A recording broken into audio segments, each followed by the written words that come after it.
In a world full of misery, rage, and insomnia, there's a place you can go to just unwind. All you have to do is take a long walk into the mountains, and just past the black house with the secret garden, you'll find a small cabin. Inside that cabin, you'll find the Hole in the Wall Book Club. So now that the dream catcher's hung and the fire started, we invite you to pull up a chair and join the Losers Club as we explore the world of dirty pillows and 10-cent root beers. Hello and welcome to the first episode of Hole in the Wall Book Club. I'm Anthony. This is Alex. And we're starting out with Carrie. I mean, seemed acceptable to start at the start, right? Right, yeah. So in this one Carrie's divided into 3 parts instead of chapters because that's how you write a book.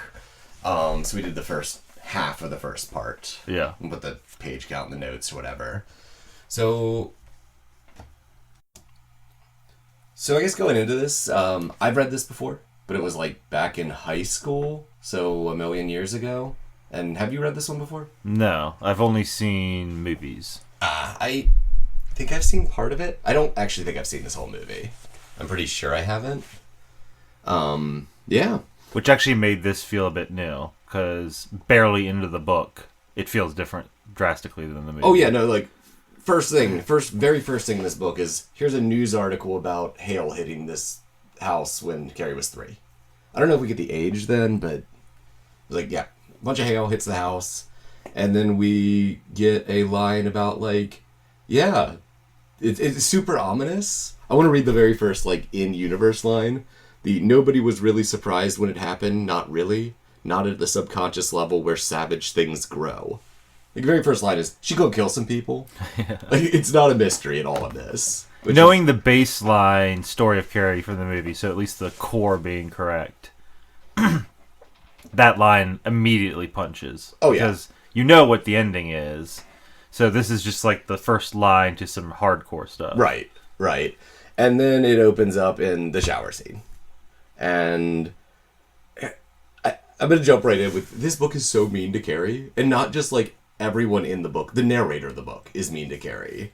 It'd be like, you know, everyone had always called Carrie a fat, dumb cow. And she was. Like, Stephen King, come on. You gotta calm it down with this. Like, I was waiting for, like, Stephen King to write himself, like, walking into the shower, like, you stupid bitch.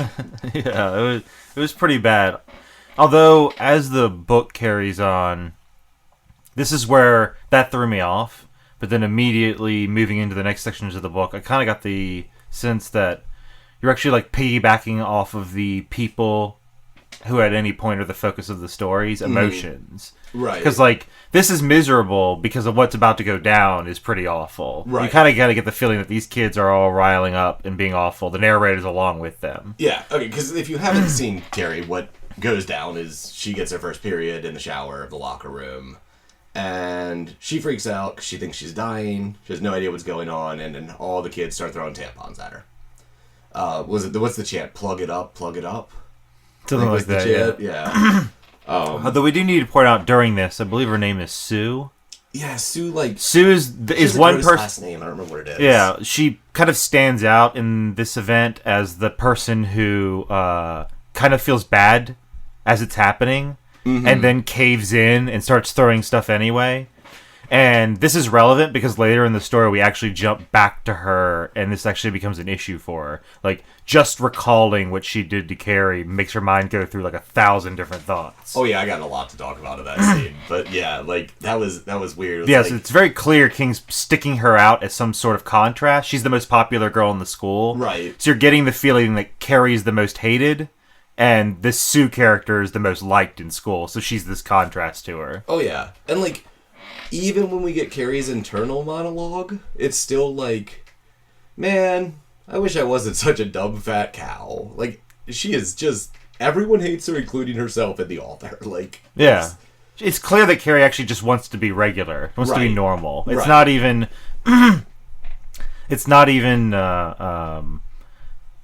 just she's being rebellious against her parent or something, which you will soon see is she's nuts. Yeah. It's that she just wants other people to like her. Yeah, basically. Yeah, So from there we get, I think we get a couple interspersed things, because this book does a lot of like, hey, here's a clip from a book about Carrie. Like, it's called The Shadows Exploded, right? Yeah. Like, It's an essay, I believe. yeah, here's a couple lines about telekinetic power. Yeah, so Interwoven is just referencing telekinetic stuff, which the book could technically just not have and be fine. I guess it's neat confirmation of the power preemptively, like before you... Well, I guess it's a thing we'll see fairly soon. Right after that scene, the shower scene, the PE teacher comes in. I forget her name because it's really weird. Yeah, I can look it up real quick while you're talking. She comes in and breaks it up and takes Carrie up, tries to help her, is actually fairly compassionate to a degree, ends up getting her dressed up enough. And I do want to point out, though, tinged in with that compassion, it's just like, God, you're stupid. Yeah, you do hear, which is weirdly referenced again very soon, when she takes her to the, I guess what amounts to assistant principal of discipline kind of person.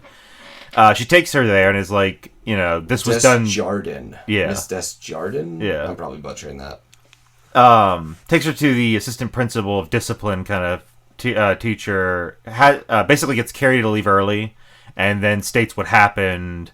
And it's just a simple turn in, let her go home kind of thing. But during the dialogue between those two, they kind of go back and forth of how to deal with Carrie. And then when they finally agree, and Carrie, I believe, is like leaving, they do have a little talk after. Yeah, yeah. And it's there that she tells the guy, or the assistant principal, about the period, it being late. Yeah. And that's when you first see the hint of her mom, because the assistant principal remembers her. Right. And goes... I read that as basically, I know her mom, she's fucked. Yeah. Sorry. They think it's weird until they realize if her mom is something White, what's her mom's first name? The family name is White. Carrie White is her full name. Yeah. They keep calling her... The dad's Ralph. Yeah. Margaret. So she's like, I remember Margaret, and Margaret often got in trouble in school for overt religious ridiculous behaviors and got suspended and in trouble. So if that's her mom, she knew why Carrie didn't know what was going on. Right. A couple things that happen like through there I want to point out before that bit. Because when the coach first comes in, Stephen King has to go out of the way and be like, she ain't got no tits. She's like... It was just a weird little interjection. But I can't remember the word he used, but it was just straight up like, she doesn't have boobs. Just I need you to know in the minimal description of this character, she doesn't have boobs. That's all you need to know. But she comes in, she's like, Carrie's bleeding everywhere and she's gross. Oh, she got blood all over me. And then Carrie says like specifically, I'm bleeding to death. And that's when she's like, oh wait, this is her first time. Now I'll be compassionate. Like. Until then, she's like, you're disgusting. I hate you. Well, that was, I guess, what I had forgotten. During that talk between the assistant principal and the PE teacher, the PE teacher says that, has that mind. Because pretty frequent throughout this book, you'll see parentheses off phrases in which characters will be thinking something, and it's generally written in a sort of non-coherent way, so it feels like a thought, like, what do I do, or something like... very interjection. Yeah, and so while she's having this discussion with him, and she's thinking about how compassionate she was or wasn't towards Carrie, in the parentheses, in her thoughts, you can see her going, you know that savageness about periods women have. We ridiculed her because it's a gut instinct. She very much passed it off as an instinctual reaction to Carrie, not that she wanted to be mean to her. Yeah. And this is kind of a theme throughout this book. And this is why I think the emotional jump is everywhere. Every time you're seeing someone's thoughts, it's almost deliberately put there only to jar you. A character is saying something pleasant, and then in parentheses, here's this horrible thought they're having. Mm-hmm. Or how disgusted they are with the person they're talking to or something. But this book's real big just on interjections of all kinds, because we have those. We have the, like, hey, here's a news report about some telekinetic stuff. All the, like, news reports and all that is like, hey, remember, she's telekinetic, bad stuff's coming. Like, it very... belligerently, to the point like I was so because I remembered that this was happened in the book from when I read it before. I didn't remember how often it happened, to the point like I was surprised when I found out this was his first book, because like I feel like this is the kind of shit you couldn't get away with. Like it's Yeah. I would have logically, anyone would have thought, guy's first work, this looks amateurish. The weird, it's like he's trying to do 15 things at once in a very short book. Right. And so you could get kind of like, this isn't necessary, why'd you do this? But... Like, yeah, in the first, like, paragraph of it, it's, like, there's this line that's like, Carrie sucks dick, written on the desk of a something or something. But they wouldn't have written it if they knew she was telekinetic. They're, like, real quick into the book. It's just like, hey, people are mean to her, and they're going to be sorry about it, because she has telekinesis. I'm like, did you forget to take out your outline? Like, what is... But the other kind of interjection we get a lot is whoever's thoughts we're looking at now, they'll be like, I'm doing these things are happening. I'm going to stop for a moment and think either about how terrible Carrie is or how terrible people are to Carrie. It's like, I don't remember exactly what happens, but there's this big old list that really got me of, like, terrible things people do to Carrie. And it was, like, it was stuff like, oh, she wrote a love letter, so we're going to take it and copy it and pass it out around the school. Oh, right, this And we're going to put a snake in her boot. Like, what? Like, it escalated so quick. And, like, it all felt real organized. Like, I get bullying goes on in high schools, and I've seen bullying in high schools. I've never seen, like... It almost feels like there's a bully Carrie club, and they all meet, like, every Thursday to be like, okay, so brainstorming team, we got to come up with new plots. We got to figure out something to do on Tuesday and Thursday to terrorize her, because everything else is full. Like, it's so, like... They're building up, like, this background of, like, oh yeah, people love fucking with Carrie to the point they'll organize to do it. It's weird. And it's presented almost mythological, because as you dip back and forth between getting a bit about her mom, Margaret, or what happened to their dad, or how they all behaved, it's just this collective story.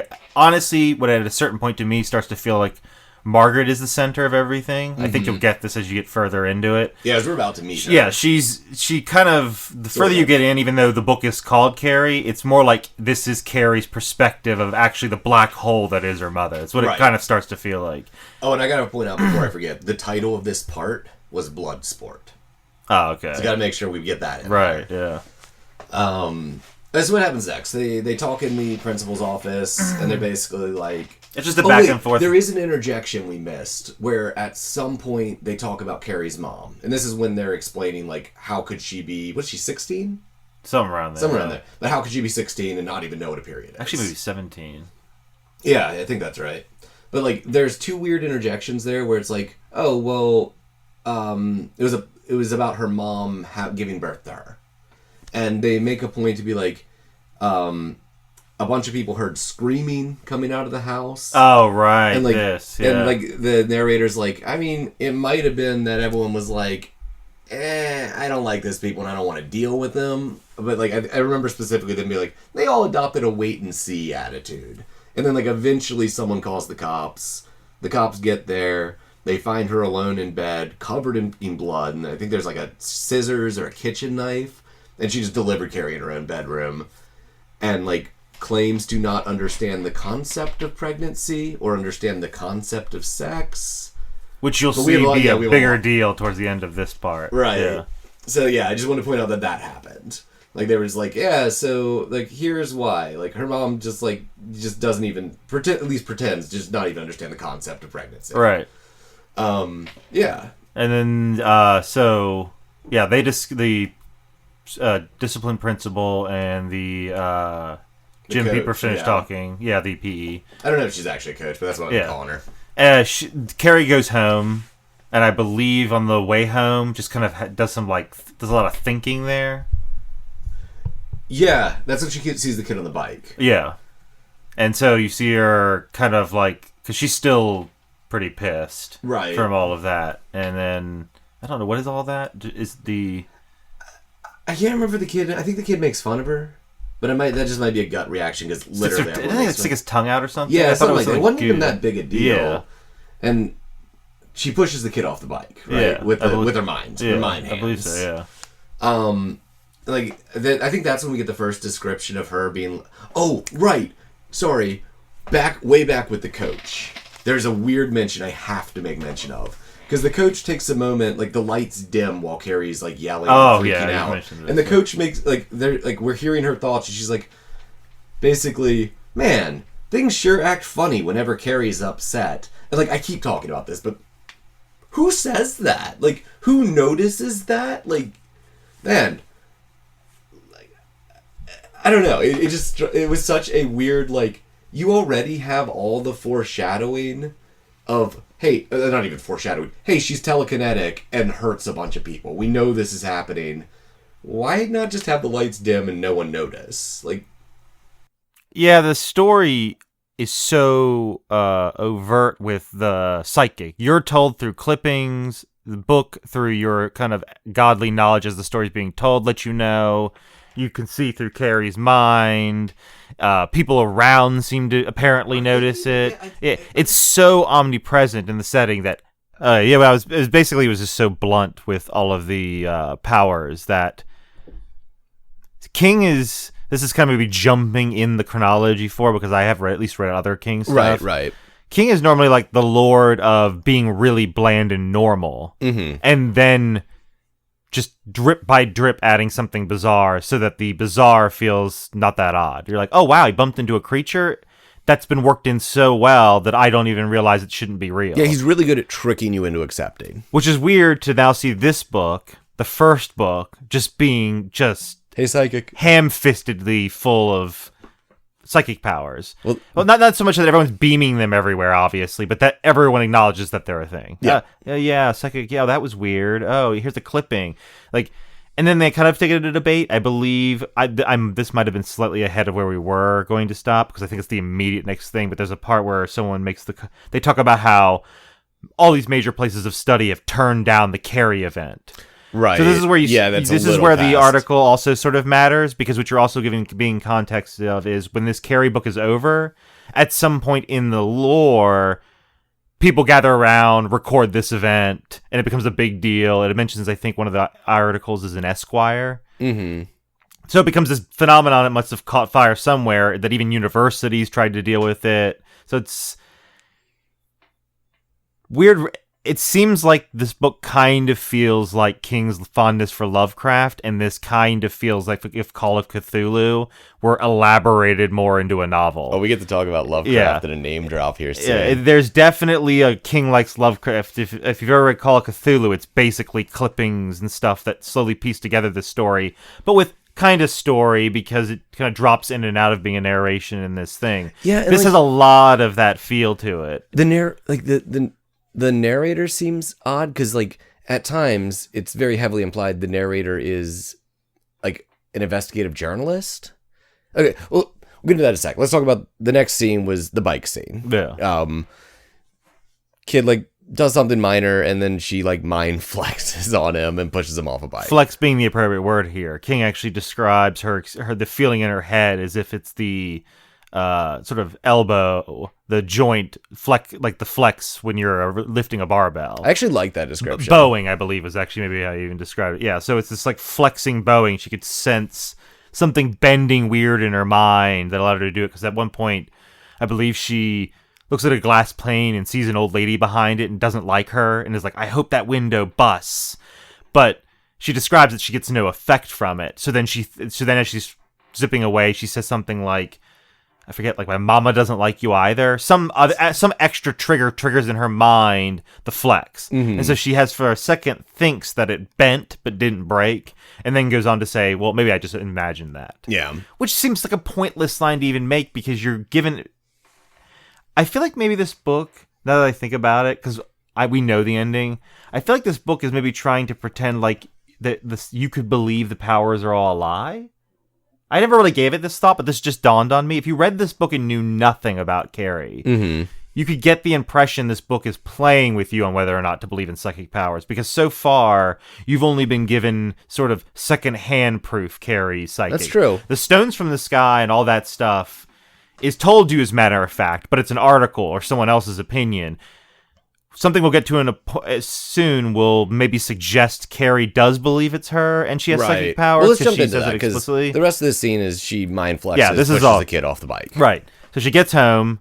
She walks in and takes attention of all the art in the house. She talks about how she likes the picture of Jesus with a lamb in the pasture, but is not the biggest fan of all the art dedicated to torture and the persecution and torment of And Jesus being sinners. like, yo, stick your hand in my chest. Yeah. Feel my giblets. You know it's me. The darker scenes, if we will, of the Bible.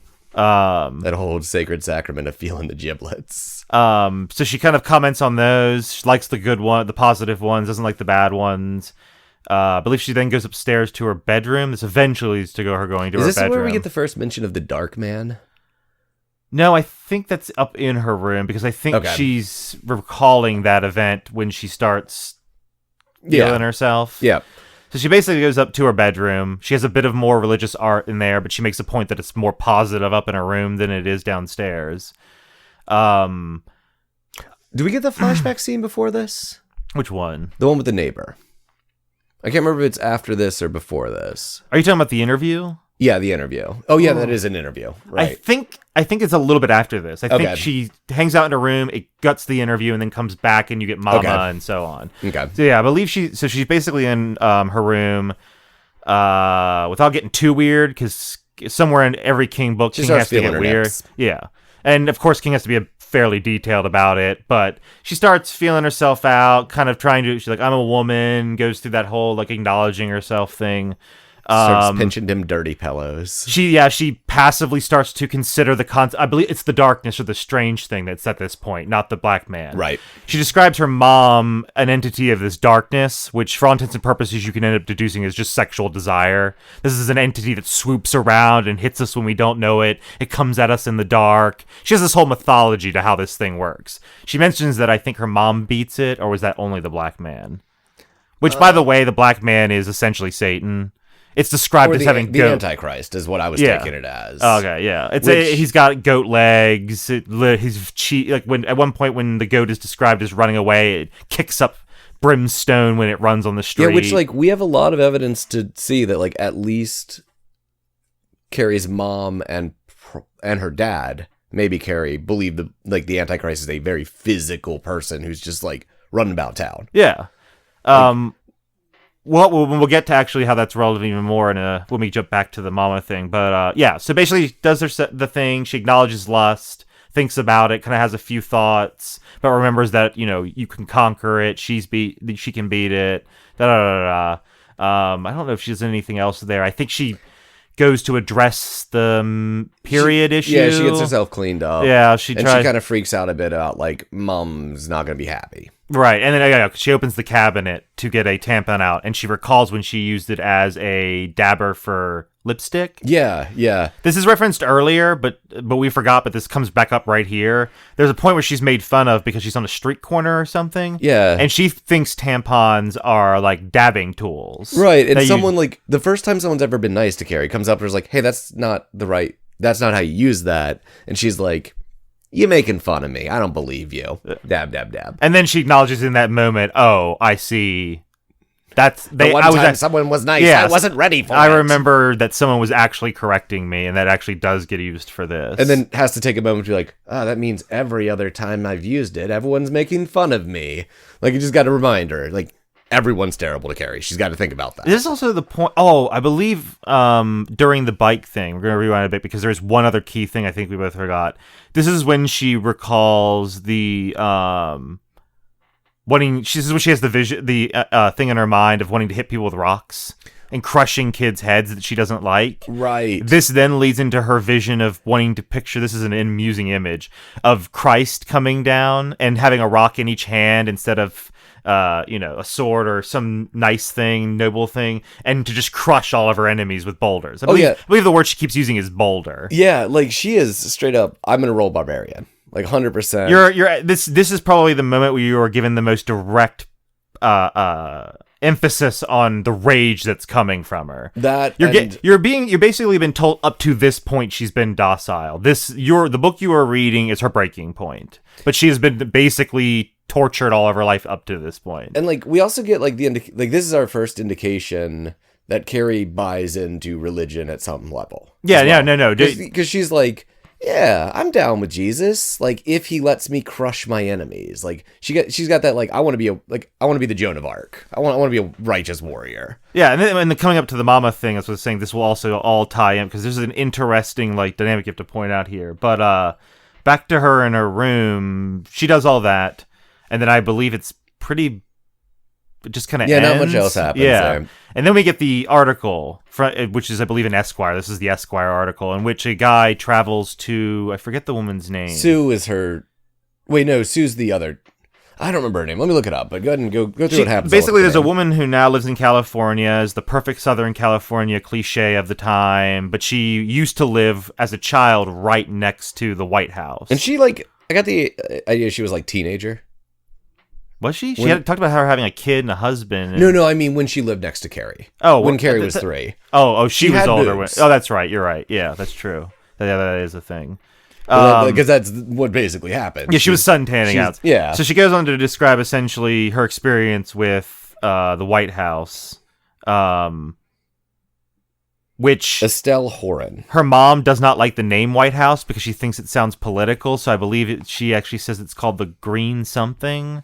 There's a line in the story where she recalls White House, but that the house is not called the White House for the family name because that's a political name, and anything political is of the devil. So it's actually called the Green something. Yeah, so there's a couple mentions through that, just kind of throughout this. There's oh yeah, this thing's evil, by the way. Oh, by the way, mom says this is evil, this is evil. There's one line, I don't remember where it falls in there, where I had to look up what it was. It was something about green stamps. And I looked those up, and it was a reward program from this big mail order company that at one point had this apparently really happened. They boasted that they handed out more stamps than the entire post office through their rewards program. Because I think she admires a clock that they bought with it. And she thinks back to one time I almost asked mom why we use green stamps, because they should be considered evil. But then I lost my nerve. I just want to throw in that, everything's evil. And even as young Carrie, she's like, but we live in a society, Yeah.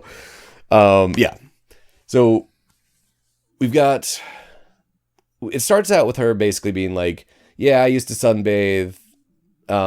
Miss White got all pissed off, calling me the whore of Babylon. And my mom was like, go out there and shake your butt. And she makes an emphasis that her mom never dropped anything. So her mom goes out and confronts Margaret. And Margaret, of course, does this routine of demonic, Satan, whore of Babylon, pushes her over the edge. So she calls her names. Which I want to point out, triggers King every single time they talk about this child for the rest. She's a teenager. She's still a child. For the rest of this bit, every time they talk about her outfit, it's my whore of Babylon outfit. Literally those words. He just keeps saying. Which at one point is a one piece, and then out of spite for her from her mom, she then wears a 2-piece and sunbathes outside to piss off Margaret even more. Hey, teenager, go shake your tits at her. And so that kind of goes back and forth. And then the what happens is at some point she's pondering stuff.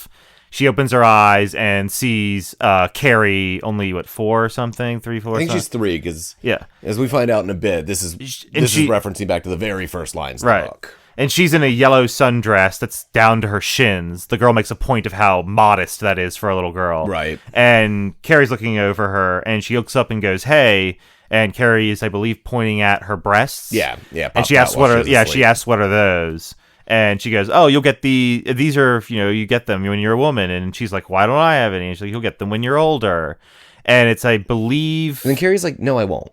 Yeah, oh, right. Which was the explanation for what breasts are, according to her, It was really weird, because she was like, hey, what's that? And the girl's like, oh, it's a boob. You'll get them. And she's like, no, I won't, because boobs come from the devil. It's like, why'd you ask what it was? What was the trigger? I believe if you... Lustful thoughts. Yeah. I think it was. It was and then doesn't she... the dark spirit. Doesn't she snap back at Carrie with, doesn't your mom have breasts? And then she has a clever cover for her mom. Yeah, she says specifically, I wish I had breasts. And the chick says, you'll get them someday. Yeah. Yeah. And then, she says, Carrie says they only come from sin. And she's like, well, I have breasts and I'm not a sinner. And doesn't your mom have boobs? And Carrie says something along the lines of well, mom let evil in once, but she defeated it. Right, defeated which it, yeah. is a reference to why Carrie's alive. Right, yeah. So that happens. And then I believe that's when Margaret pops out on the porch or the back, whatever. You don't really get a very well... Yeah, and okay, I know that they've been feuding, but I did not leave with the understanding that Margaret heard any of that conversation. It just seemed like, oh, Carrie's talking to the neighbor. Let's flip our shit. Yeah, and I thought that was all that you needed. That's what I got too. Okay. And I thought that's so what they it were was just stating. like the feud is like Hatfield and McCoy level. / this woman does not in any way want Carrie to interact with the Whore of Babylon. I guess that's fair. And so, yeah, so mom comes out, screams Carrie. I believe she's described as literally, what was the word they used? She was literally howling. Like, they describe her looking up at the sky and shaking violently. And, I believe Carrie starts to move towards and at a certain point stops midway between the yards. I believe it stops between midway. Like, she makes a point there's that little bit of resistance. Because her mom's yelling for her, but she's yelling. She wants them sweet titties. But she's yelling for Carrie because she actually makes a comment where she's like, at one point, she wishes she could run away with Carrie because of how awful Carrie's situation is. And so, but at a certain point, Carrie's mom just starts shredding at herself, doing the whole victim thing, and of course that makes Carrie lose it and run to her mom. Mm-hmm. Her mom yanks her inside, and then you lose sight of Carrie at this point, and you actually go inside with I wish we remember her name, the person being interviewed. Yeah, and like this is where we get that consistent theme.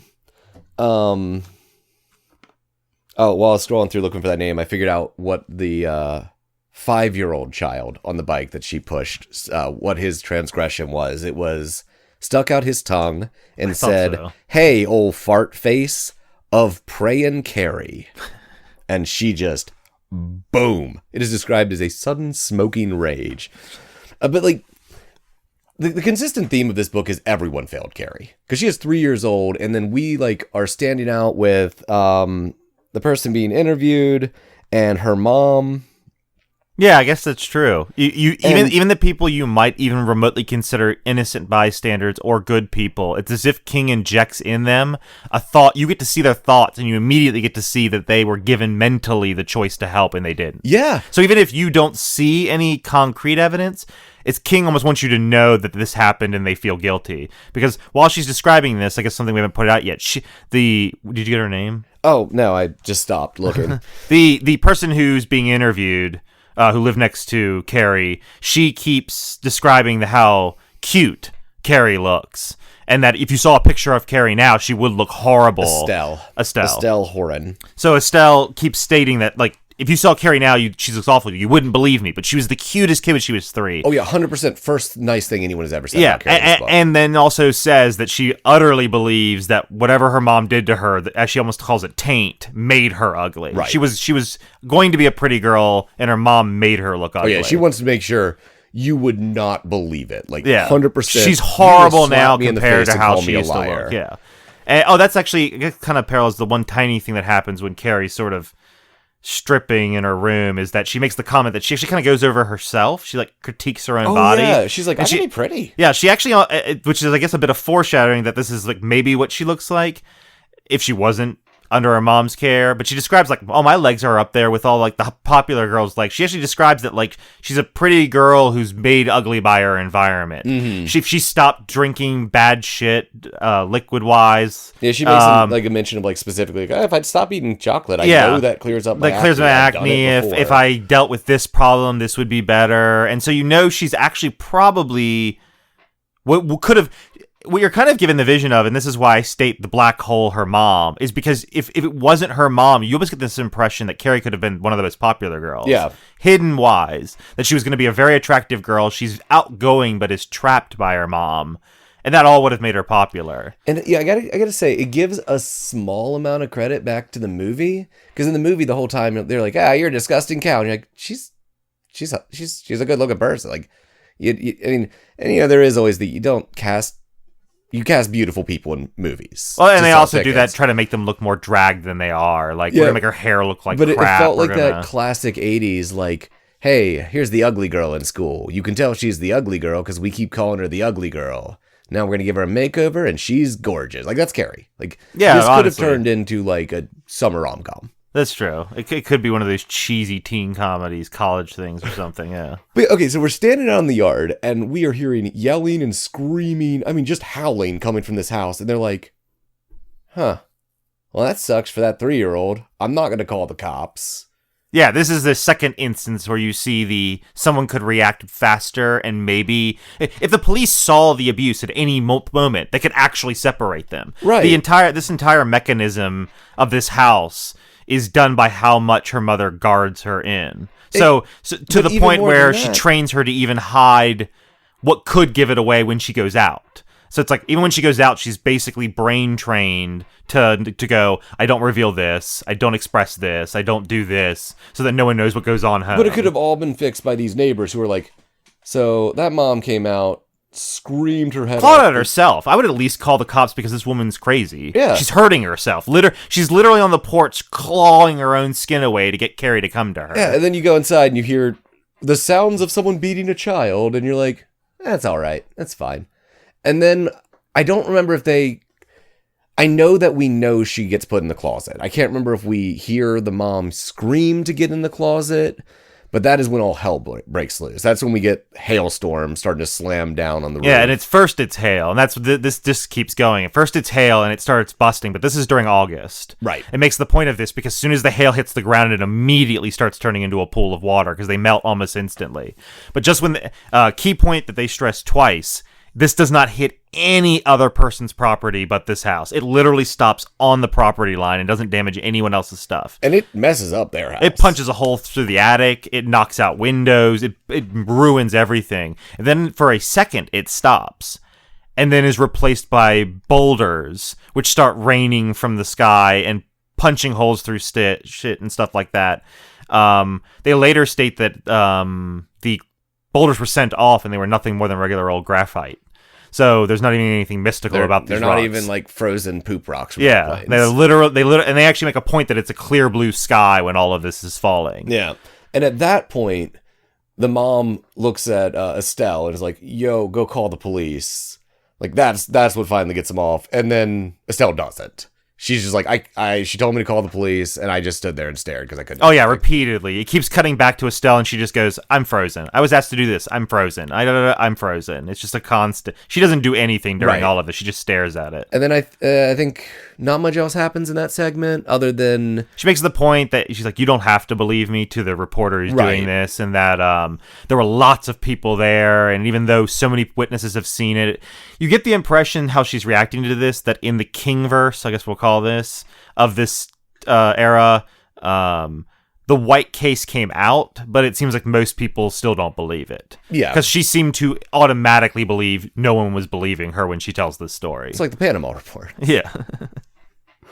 But like, I think the last real thing that happens at section is her being like, and you can't believe how hard this has been on me having to remember this these years. I'm like, fuck off. Like, does she though? Yeah, I thought she does. I thought that's when she actually said it was fondness to remember that because it she brought her back even though it was all terrible. She definitely points out like how hard this experience was on her. I remember that distinctly. Like, the moment itself. At least the moment itself. Just being like, man, watching that child get beat and not helping, hardest moment of my life. I just want. Oh yeah. Okay, yeah. These are 2 points. She says that, but she does make the comment that recalling it was pleasant because she doesn't think about New England generally. Yeah. So like actually, when the news report thing starts the interview, they make a comment about how despite being a perfect Southern Californian girl, she has the New England grit in her or whatever. Yeah. And at some point we got a section about Carrie's dad. I don't remember exactly where that fell, but you could probably say it right here because it's the mama thing. Yeah, this was the I forget where he worked, some construction stuff. He always carried his Bible and a 38 on him. Yeah, I love this. This is my favorite. Because apparently, if he ever were to come across the Antichrist, he wanted to take him out. Right, and like, so he's bought in. Like, or at least is buying in, and we don't know much about him. He's dead. I don't think we ever mentioned. He's dead at the beginning of the book. He has almost immediately emphasized the immediate next section we do. Oh. When I accidentally went further. Gotcha. Okay. So, yeah. So, like, but he's bought in, but so much, and this is where I'm getting on the whole, like, I think they think the Antichrist is, like, some dude running around town. Because they make mention that he just carries a gun to work every day, just in case he sees the Antichrist. Like, if you were that far into your like specific religious beliefs, no hardcore like Christian is carrying around a gun in case they see the devil. Because if you believe in the devil, you don't believe a gun's going to hurt. And as devil. you'll see when Mama shows up, like basically when Mama gets home, right? And this kind of I keep saying Mama because that's how Carrie calls Mama her. and Dirty Pillows. Yeah. That this concept, like running around believing that maybe the Antichrist is around the corner, that Mama also believes that Carrie's a curse on her, because not only does she believe that childbirth is a curse, that you're never supposed to do anything, but that Carrie specifically is a curse on her for something she did, so she's perpetually in this state of guilt she inflicts which is on banging Carrie. Carrie's dad. Yeah, because she wasn't supposed to within the same year Carrie's born. Yeah, because they point out the whole, what was the line in there? The like, yeah, we're gonna be like Mary and Joseph. Yeah, we're gonna be like Mary and Joseph and stay pure, and that if I have a child, it'll be God given, and then Carrie's born later that year. Right. Yeah. And like. And we once again jumping back to the whole like when they found her on the bed, they're like, she doesn't even seem to know what pregnancy is. I'm wondering if that is just a lie, or if she has deluded herself to be like, I don't know what the hell happened. Like if she is actually, I wonder how much of it is like I know I'm doing bad things and I'm gonna make up for it by being super crazy, or how much of it is like she's straight up like, oh, I actually don't remember having sex because it was so against God that I just blocked it out. Absolutely. Yeah. The deliberate choice of recalling and not recalling and building a sort of fictional world for herself is like Margaret's backbone. Right. Because so we can get into where she gets home, because that's the next big thing. So that happens. so she's home, and it pretty much jumps to them being at the sewing machines, I believe, and they're starting to work on stuff. And it's one of those silent moments at first where they're just working on stuff. It actually threw me off for a second, because like they make mention, like Carrie makes mention, they're going to call the house. Mom's going to know. So we know this big thing's coming. We're building up to it. And I was just like, wait, are they cool? Because they're just sitting in the basement room. Carrie's sewing a dress, and her mom's working on a doily. And then we get a flashback. Right? So that was So does that completely... The flashback is all the way up to the point where she goes to bed?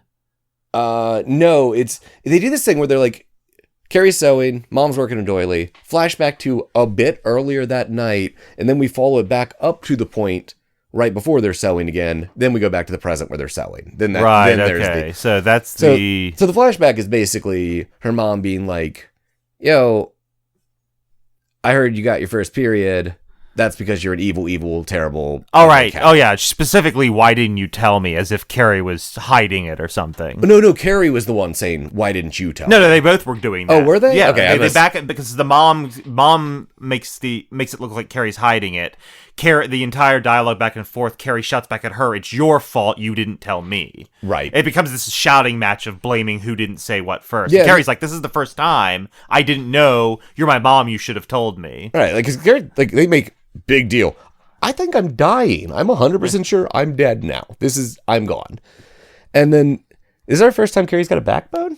I mean, I think she got it from pushing that 5-year-old off her. Yeah, so this basically leads to a physical confrontation of her mom basically shoving her over to, I believe, the altar. Yeah, and like a full altar set up in the...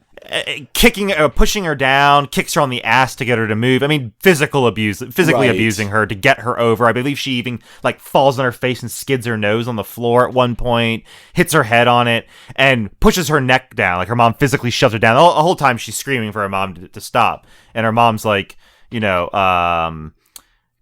the usual. Pray to God, you've sinned, you weren't supposed to do this. Pray to God, hopefully forgive you, blah, blah, blah.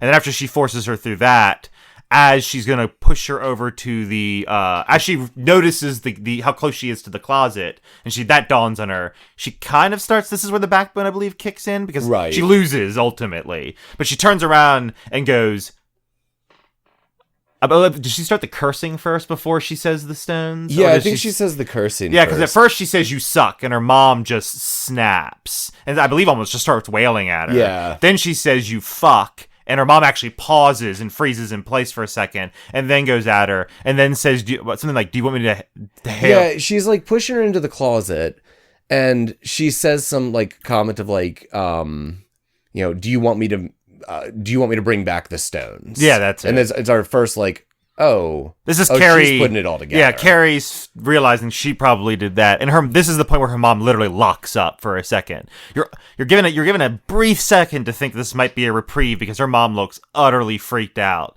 But then her mom immediately grabs her and just like forcibly, I believe she falls face into the altar she has in the closet, hits that, and then her mom just slams, and they say you hear the lock, and she locks it. I believe leaves her in there for 6 hours. I believe they said it was like 5 or 6 hours. And it wasn't terribly long in comparison, though, because they make a point of that. Yeah. She's like, because she points out, like, she's screaming and yelling and trying to get out, and almost immediately after she relents and says, "Hey, I'm sorry," her mom lets her out. Yeah, but I believe that was like an hour window. It's like she's like does nothing for a bit. As she described it, she was thrown in the closet. She did not want to break. She actually does nothing for several hours. And then the second she starts pleading, nothing happens for an hour. And then her mom comes at the end of that hour and lets her out. Right. Because she makes a point to say, like, Mom's left me in here for over a day before. Yeah. And this is the first time I've ever cussed at her. Ever. Yeah, she does mention that she thinks she kind of, like, popped her mom there. Yeah, like she's something like, in her mom. Wait, Mom's scared of me. And then we get from there them back at the sewing machines, right? No, this is why I said that when she gets out, she immediately asks her mom if she's to go to bed. Because I literally actually just read this. Oh yeah, you are right. I got that all mixed up. Because she walks out and she walks up to her mom, kind of, and goes like, "Can I go to bed?" And she goes, "Yes, go to bed." But then she immediately goes, what did she say after that? She, instead of going to bed, immediately interrupts that by asking her mom. Something about the dress that she was making. Yeah, because she interrupts going to bed with something else, and her mom orders her to go to bed. And I believe she like pushes the dress pedal with telekinesis. She has the thought in her head. She's like, I bet my mom let me out because I bet my mom was scared of me. I bet she thought I was gonna bust down the hinges on that door. She goes through this like moment where, as she goes like when her mom says to go, says yes. She immediately has the thought, is my mom scared of me? Yeah. Is she afraid I could have busted that door down and came after her? Is that why she's acting nice now? This is a weird analogy, but it was almost like the moment of like light bulb pop on some people got out of the Raid Area 51 meme. Where it's like, yeah, thousands of people signed up to Raid Area 51. What are they going to do? Shoot us all? Wait. Revolutions are possible. Like that was what clicked for me. There was like, I could beat up that old woman. I want to talk about the mom real quick because she is described as just a huge woman who I think she works at a laundry because they make a point to like talk about her laundry strength. But she reminded me, I'm not going to name any names here, but she reminded me of that manager you had the one time who had that 5-foot lunge. Oh, because she seems like the kind of person you could run away from, but like when she jumps at Carrie, it's like real quick, rah, grab and just slap the crap out of her. I mean, yeah, her mom, I guess, to have a physical description, her mom, when you see Carrie being made fun of, you're at least given the idea that she's pretty underneath, for lack of a better term. Her mom is described being vile looking from all time. Right. Anytime anyone describes her mom just, and as if that's jointly combined with her personality, that she's both ugly inside and out. Because, like, we won't come up to it yet in this thing, but the explanation for Margaret and Dad and that whole setup is actually right on that next page, if you will. Gotcha. But a couple other key things we got through, like little bits of flashbacks throughout, because I think that's pretty much all that happens there, right? Yes, it pretty much ends with. I think we should check to see what it is she interjects with during the sleep thing, though, because I think I can't remember, but I remember it being interesting. So yeah, look that up. So right before she goes, she asks if she can go to bed. The mom says yes, and then she uses a bit of telekinesis to like rip some thread out of the machine. And the mom like looks up at her, all scared. She's like, just clearing the machine. And she's just straight flexing on mom at this point. Yeah, but this is the birth of Carrie, the I now know I really have powers thing. Yeah, it does that interjection thing you were talking about again. Yeah. Where it's like, no, mama, I'm going to kill you. I'm going to kill you. I'm going to kill you. Yeah, it's fine, mama. I can do it. Exactly. Like she's specifically like in that interjection, like parentheses, she's like, I could have ripped that door off its hinges, and she knows it. Exactly.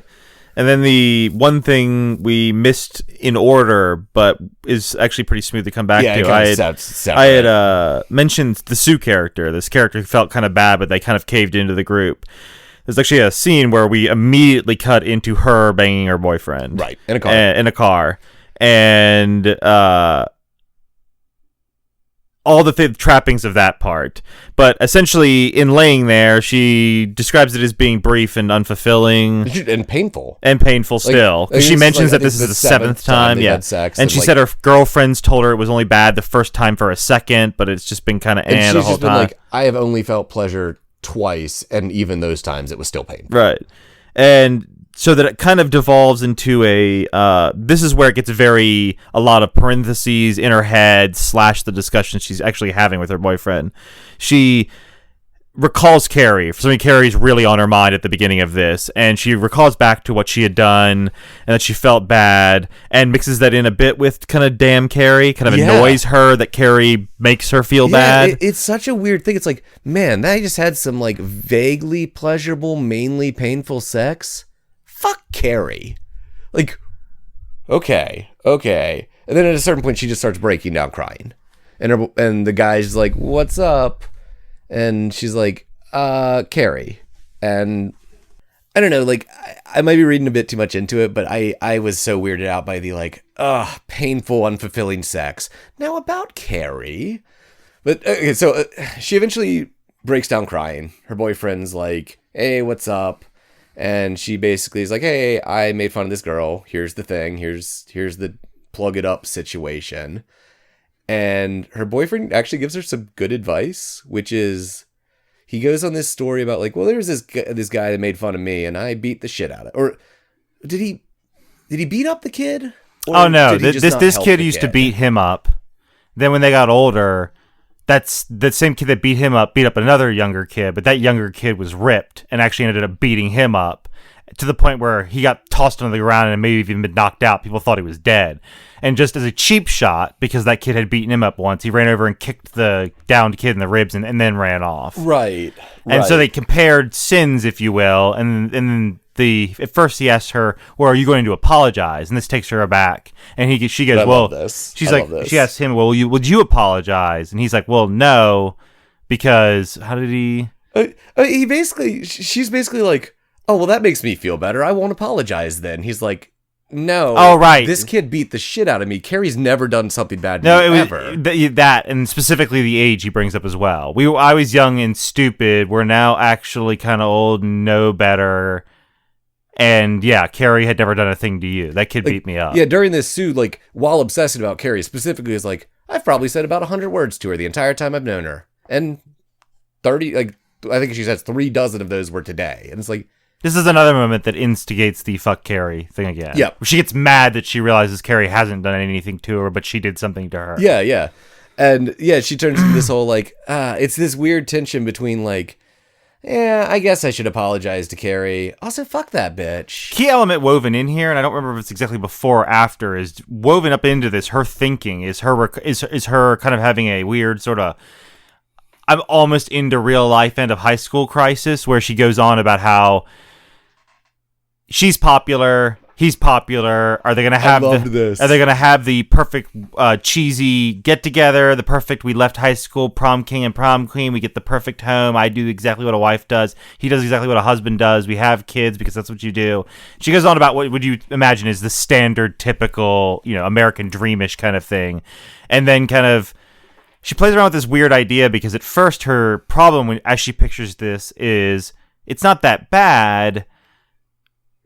But she's dancing around this thing that's bothering her, and she kind of refuses to say the word for a while. And so she goes on and goes, well, what if, I wasn't that, or I, was something else. But basically, the word she's dancing around is conforming. She keeps trying to imagine if what she's accomplishing is of her own design, or if she is giving into the tropes. Right. And will be stuck in those tropes till the end of time. She imagines herself some old lady with 50,000 kids, the whole line and all that. And so she links that to Carrie in this incident with Carrie, because what scared her was not she threw stuff at Carrie. It's that she was afraid that maybe she only threw stuff at Carrie because she was conforming to everyone else that was there also throwing stuff at Carrie. Right. And that's what bothered her, because she was like, I don't want, like, as much of a product of conforming as she looks like. She's literally the most popular girl, dresses what everyone else dresses in, so on and so forth. She's still terrified of just doing what she's supposed to do, and only that. That even that, like, oh, look, because I think she even describes it like a herd. Like, she describes the mob of people there all throwing stuff and just being like, did I throw stuff because I gave in to them? Yeah, and then she asks Tommy, that's his name. And I had to check his name because he's actually my favorite character in this section, for this part specifically. Because she looks at Tommy and, like, in what I felt was like a repeat of the Estelle, the interview, where, like, at the very end of, like, near the end of the section, there's this moment of, like, but my life is terrible for these reasons. Because she's like, she looks at Tommy and she's like, have you ever thought about what it would be like not to be popular? And it kind of felt like the pressures of being popular, like how freeing that would be. And then he just looks at her and is like, no, that's fucking stupid. High school does not matter. Yeah, I'm going to end up working down at my dad's shop. I'm going to drink at the local bar. I'm probably going to, smoke and spend my time, pinocchling. He was just going on literally the most average Joe's life, and was like, I have no expectation. And he was so happy with it. Yeah. Like, to the point it almost was the implication, like, I'm going to marry someone I can tolerate and like, but I don't care if I love them. It's just, I'm just going to get married to someone I like, and we'll deal with it. Like, and I actually kind of love that, him just being like, no, high school's bullshit. Because that is, I believe, and the reaction was even better. I believe that's the reaction to that was she was basically shook. Yeah. And then immediately translated into, let's forget about this, and basically has him go at it a second time with her. But she then describes this. Oh, it's great. This sex as being specifically because it feels like they've let down their barriers. She now knows what he really thinks, and vice versa. Oh yeah, no, it like, according to her, it's literally the key to going from having painful mediocre sex to full on orgasm, because that is it. She orgasms in this. It's, you need to go through an inner monologue where you simultaneously feel bad for and hate Carrie, and then you can orgasm. Like, yeah. It's another psychic power, is my guess. Yeah. I think what you described is exactly what King was going. Right. Yeah. But that's kind of all that happens in that scene. It's this weird. It's just it plays on the Sue earlier moment. It sets Sue up to be in a prediction sense. Yeah, I believe what you're going to see is Sue is probably going to be the perpetual character that you get to look at from the neutral position, because, like we said, that King was belligerent when they were in the bathroom. The narrator was playing along with the jiving. You move between the sections, and the narrator keeps the tone of whatever that section is. I feel like she's the character you get to piggyback off of and go, I'm not going to be the terrible person, but this is not some saint. Sue's not some perfect person either. You just get to kind of see how this plays out. As to what might happen to her, because this is the book and all that, and I obviously don't remember anyone but Carrie in the movie. Right. I kind of suspect she might be one of those people who... That's King.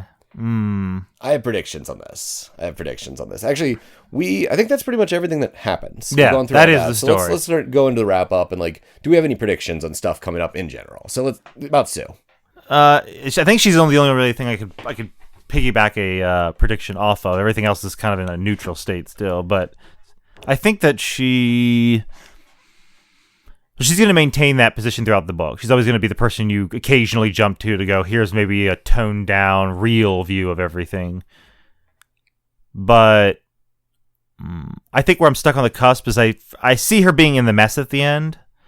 I think where I'm stuck is she's either be one of those King survivors, like the witness who had a change of heart as a result of being a witness, or if it's going to be she just gets wrecked along with everyone else. Oh yeah, I think she's going to be major perpetrator. I think, like, there's going to be a point in which she's going to do this wobbly on the fence.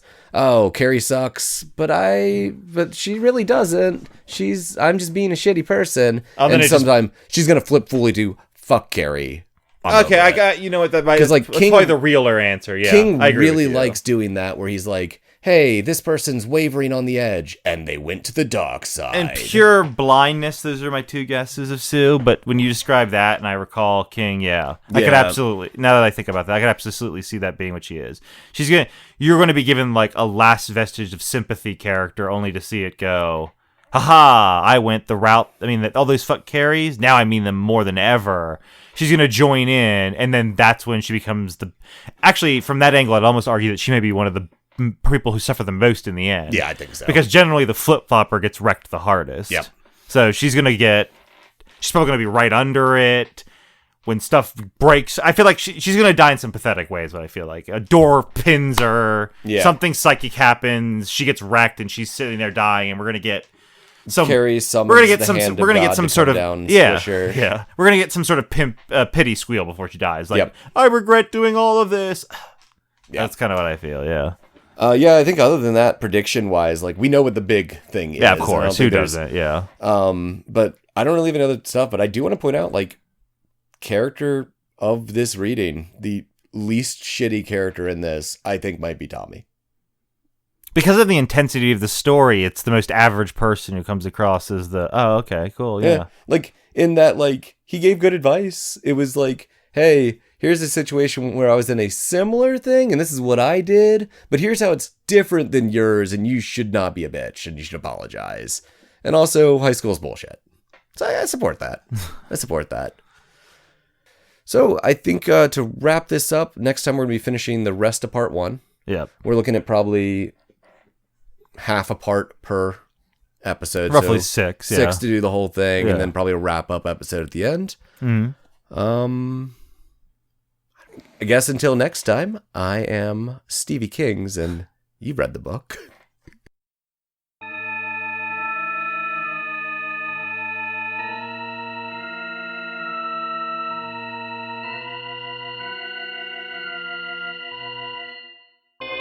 Hole in the Wall Book Club is a part of the icynewyear Productions Network, and produced and edited by Anthony Sheets. The music in this episode is Supernatural Radio by Kevin MacLeod. There'll be a link to his license and website in the show notes. If you want to get a hold of us, tweet us at icynewyear, or send an email to icynewyear@gmail.com. If you enjoyed this episode, please take a moment to tell a friend, or leave us a review on your podcatcher of choice. Word of mouth and 5-star reviews really help us get out in front of more people, and let us expand and do more things. More information on the show can be found on icynewyear.com. Thanks again for listening, and we'll see you next time.